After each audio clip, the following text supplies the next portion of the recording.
foarte ușor de Cezar Lungu. Acum Ferfelea încearcă o diagonală spre Valentin Lazar, însă mingea a căpătat-o cu totul altă traiectorie. A recuperat Ezechiaș. Grigorie centrează pentru Herea, care încearcă să preia pe lângă Daniel Lung, care comite hands. Este lovitură de la 11 metri pentru giuleșteni în minutul 6, plus cartonaș galben pentru fundașul central al studenților. Nu știu dacă se impunea această măsură. A fost hands, însă nu a părut deloc ceva intenționat.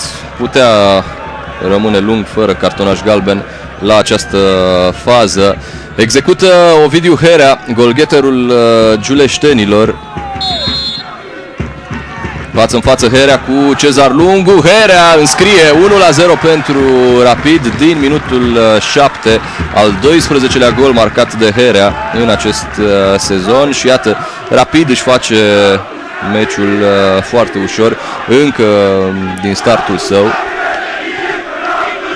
Vă spuneam,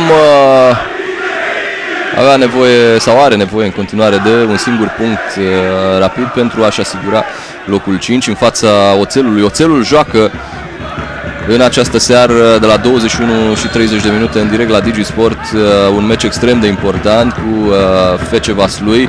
Relațiile dintre cele două cluburi mai mult decât încinse după stagiunea precedentă, care au venit tot felul de acuze din partea Vasluiului către Oțelul. În plus, Oțelul va juca în Giulești în ultima etapă de campionat. Oțelul a câștigat meciul tur de la Galați cu 2-0, însă în condițiile în care Rapid conduce cu 1-0 încă din startul acestei partide. Disputa pe locul 5 dintre